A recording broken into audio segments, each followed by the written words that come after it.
So we do have some breaking news we want to take you out to, as we are hearing from President Donald Trump releasing a statement on Ukrainian President Volodymyr Zelensky. He posted to his Truth Social account, and this is a pretty lengthy quote, so we are going to pull it up, two pieces at a time. So let's start with this. He is saying this again on the Ukrainian president, saying, quote, "Think of it. A modestly successful comedian, Volodymyr Zelensky, talked the United States of America into spending $350 billion to go into a war that couldn't be won, that never had to start, but a war that he, without the U.S. and Trump, will never be able to settle.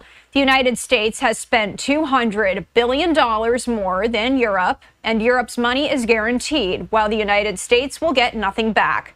Why didn't sleepy Joe Biden demand equalization, and that this war is far more important to Europe than it is to us? We have a big, beautiful ocean as separation." On top of this, Zelensky admits that half of the money we sent him is, quote, "missing." He refuses to have elections, is very low in Ukrainian polls, and the only thing he was good at was playing Biden like a fiddle. I am going to pull up that next part of the quote right now. "A dictator without elections, Zelensky better move fast or he is not going to have a country left. In the meantime, we are successfully negotiating an end to the war with Russia, something I'll admit only Trump and the Trump administration can do. Biden never tried, Europe has failed to bring peace, and Zelensky probably wants to keep the gravy train going. I love Ukraine, but Zelensky has done a terrible job. His country is shattered and millions have unnecessarily died, and so it continues." That just into our newsroom here from President Trump as he is issuing this statement. I am going to give you a live look at the White House right now, because this is following a series of events here after Ukrainian President Zelensky accused President Trump today of living in a Russian-made, quote, disinformation space.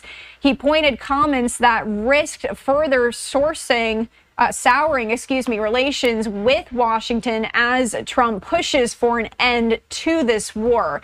Meanwhile, Russian President Vladimir Putin said he would like to meet with Trump a day after senior American and Russian officials held talks that were partially aimed at preparing for that. Zelensky said he, quote, would like Trump's team to be more truthful in his first response to a series of claims that Trump made the previous day, including suggesting that Kyiv was to blame for the war, which enters its fourth year next week. The comments from Trump and Zelensky were a back and forth between the leaders of these two countries that have been allies in recent years under President Biden, as the U.S. provided crucial military equipment to Kyiv to fend off the invasion and used its political weight to defend Ukraine and isolate Russia on the world stage. But the latest here, as this is rapidly developing, the Trump administration has started charting a new course, so to speak, reaching out to Russia and pushing for a peace deal. Senior officials from both countries held talks yesterday to discuss improving ties, negotiating an end to the war, and potentially preparing a meeting between Trump and Putin after years of frosty relations, we could call it.